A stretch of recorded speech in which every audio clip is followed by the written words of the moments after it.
चलो दोस्तों, हम आपका स्वागत करते हैं आज रात की प्रार्थना में। और आज मैं आपसे बात करना चाहता हूं, एक समय ऐसा आया इजराइलियों के जीवन में जब वे बीज बोते थे और जैसी उनकी फसलें उगती थी ऐसे ही विरोधी आकर उनकी फसलों को नष्ट कर देते थे। वो ऐसे आते थे मानो टिड्डियों के समान। बाइबल में लिखा है कि वो टिड्डियों के समान विरोधी मिद्यानी लोग और अन्य लोग आते थे और वो इजराइलियों की फसल को पूरा नष्ट कर देते थे। उनके जानवर भी उनके साथ में आते थे और वे सारी फसल को नष्ट कर देते थे, जिस कारण से इजरायली लोग बहुत डर गए, बहुत घबरा गए, क्योंकि जो विरोधी थे वे बहुत पावरफुल थे और वे हर फसल के टाइम में आते। जैसे ये लोग बीज बोते और बीज उगता, फसल होने लगती, ऐसे ही वे विरोधी लोग आते अपने जानवरों को लेकर बहुत सारे लोगों के साथ में और सारी फसलों को नष्ट कर देते।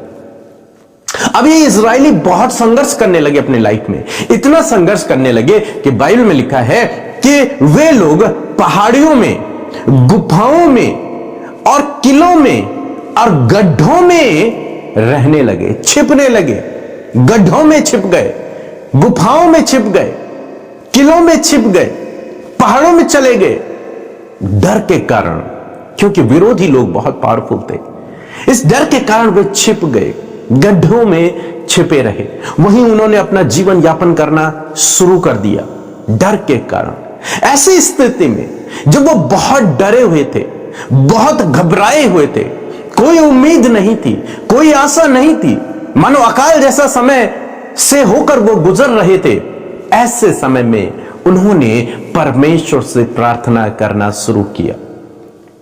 और बाइबल में लिखा है कि उन्होंने दुहाई दी, उन्होंने प्रार्थना किया। ऐसे संकट के समय में, ऐसे निराशा के समय में, ऐसे अकाल जैसे समय में उन्होंने प्रार्थना किया।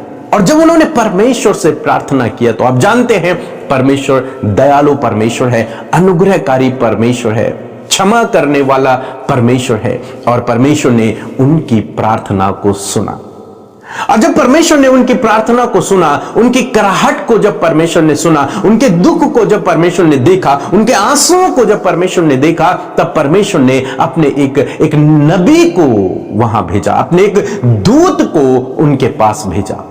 और उस दूत ने उन्हें बहुत अच्छी बातें उन्हें बताई। और वही मैं आज आपको समझाना चाह रहा हूं कि आपको भी यही अपनी लाइफ में करना है। यदि आप मेरे साथ में निकाल लेंगे न्यायों की किताब उसका 6 अध्याय और 8 और 9 पद यदि आप पढ़ेंगे तो लिखा है, तब यहोवा ने इजराइल के पास एक नबी को भेजा जिसने उनसे कहा, इजराइल का परमेश्वर यूं कहता है कि मैं तुमको मिस्र में से लाया और दासत्व के घर से निकाल ले आया, और मैंने तुमको मिस्रियों के हाथों से वरन जितने तुम पर अंधेर करते थे उन सबों के हाथों से छुड़ाया और उनको तुम्हारे सामने से बरबस निकाल कर उनका देश तुम्हें दे दिया। और मैंने तुमसे कहा कि मैं तुम्हारा परमेश्वर यहोवा हूं। सो यहां पर हम लोग देखते हैं परमेश्वर के दूत ने क्या किया, वहां जाकर के उन डरे हुए इजराइलियों को, उन निराश इजराइलियों को, उन दुखी लोगों को एक संदेश दिया। और वो संदेश क्या था कि उस दूत ने, उस नबी ने उन्हें याद दिलाया कि कैसे परमेश्वर ने तुम्हें मिस्र देश से बाहर निकाला था, कैसे परमेश्वर ने तुम्हें उस बंधुआई से, उस अंधेर करने वाले लोगों से, उस दुख भरे जीवन से तुम्हें बाहर निकाला था। ये बातें उसने उन्हें बताया कि परमेश्वर ने तुम्हें, तुम्हारे पूर्वजों को मिस्र देश से निकाला और एक उत्तम देश तुम्हें दे दिया था, जिसे कनान देश कहते हैं, जहां दूध और मधु की धाराएं बहती हैं, वो देश तुम्हें दिया था। और मैंने तुमसे कहा था कि मैं तुम्हारा परमेश्वर हूं। यहां पर क्या कर रहा है ये दूत? ये दूत कर रहा है, उन्हें वो बातें याद दिला रहा है जो परमेश्वर ने उनके जीवन में किया था। वो बातें उन्हें स्मरण दिला रहा है, वो बातें उन्हें याद दिला रहा है कि कैसे तुम्हारा पिता परमेश्वर ने तुम्हारे जीवन में एक बड़े काम को किया था। हालांकि तुम उसे भूल गए, तुम उसके रास्ते से भटक गए। लेकिन अब तुम्हें याद करना है कि परमेश्वर ने तुम्हें उस अंधकार से छुड़ाया था, परमेश्वर ने तुम्हें उस बंधुआई से छुड़ाया था, परमेश्वर ने तुम्हारे लिए स्वर्ग से मन्ना बरसाया था, परमेश्वर ने तुम्हारे लिए लाल समुद्र को 2 भागों में बांट दिया था, परमेश्वर तुम्हें इस दूध और मधु की धाराएं जिस देश में बहती हैं वो देश तुम्हें दिया था। अब तुम्हें इन बातों को याद करना है। उस नबी ने उन्हें याद दिलाया ये बातें। तुम क्यों अपने परमेश्वर को भूल गए, उस महान परमेश्वर को जिसने तुम्हें छुटकारा दिया, और आज तुम डर कर छुपे हुए हो, इन गड्ढों में अपने जीवन को व्यतीत कर रहे हो।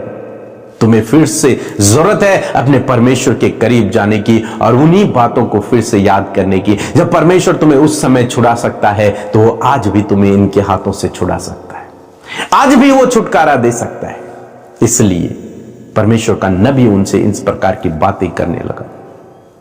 आज सामने मैं आपको उत्साहित करना चाहूंगा, हो सकता है आज आप भी अपने जीवन में डरे हो, निराश हो, दुखी हो, परेशान हो, बीमार हो, प्रॉब्लम से होकर गुजर रहे हो, लेकिन ऐसे समय में इस नबी की बात को आप याद रखें कि मेरा परमेश्वर कितना महान है।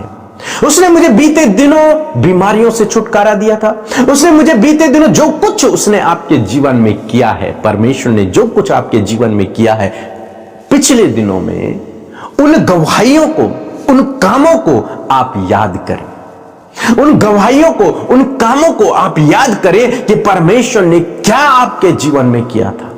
आज रात मैं आपको ये चैलेंज देना चाहूंगा, इस प्रार्थना के बाद उन कामों को याद करें कि जब से आपने मसीह को जाना, जब से आपने मसीह को अपना जीवन दिया, तब से प्रभु ने आपके जीवन में क्या क्या बड़े काम किए हैं, चाहे वो छोटा हो बड़ा हो, क्या किया है परमेश्वर ने आपके जीवन में। और जब आप उन कामों को याद करेंगे, आपके अंदर का विश्वास जागृत होगा, आप और मजबूती से खड़े होंगे। वो प्रॉब्लम, वो दुख, वो बीमारियां, वो परेशानियां आपके जीवन से दूर होने लगेंगे। आप जानते हैं उसके बाद परमेश्वर ने इन्हें वहां से छुड़ा दिया। आपको स्मरण करना है उन बातों को जो परमेश्वर ने आपके जीवन में की हैं, उन बातों को आप याद करें, उन गवाहियों को याद करें, उन घटनाओं को याद करें जब परमेश्वर ने आपकी सहायता की, जब परमेश्वर ने आपके लिए उपाय किया, जब परमेश्वर ने आपको चंगा किया, जब परमेश्वर आपकी ओर से लड़े, जब परमेश्वर आपके संग में रहे, जब परमेश्वर ने आपको नहीं छोड़ा। उन बातों को याद करें, उन बातों को याद करें, उन्हें स्मरण करें। यह नबी जिसे परमेश्वर ने भेजा है वो इजराइलियों को उन्हीं बातों को याद दिला रहा है जो परमेश्वर ने उनके जीवन में पहले की थी। आपको भी यही करना है। आज शाम में, आज रात में सोने से पहले जरूर से उन बातों को याद करें। लेटे लेटे उन बातों को याद करें कि प्रभु ने आपके जीवन में क्या क्या काम किए थे। यकीन मानिए आपका दिल धन्यवादी के बलिदानों से भर जाएगा और इन प्रॉब्लम्स से आप ऐसे ही छुटकारा पा जाएंगे जैसे आपने पिछले दिनों में पाया था। सो मैं आशा करता हूं आप समझ गए होंगे। सो प्रभु आपको इस वचन के द्वारा बहुतायत से आशीष दे।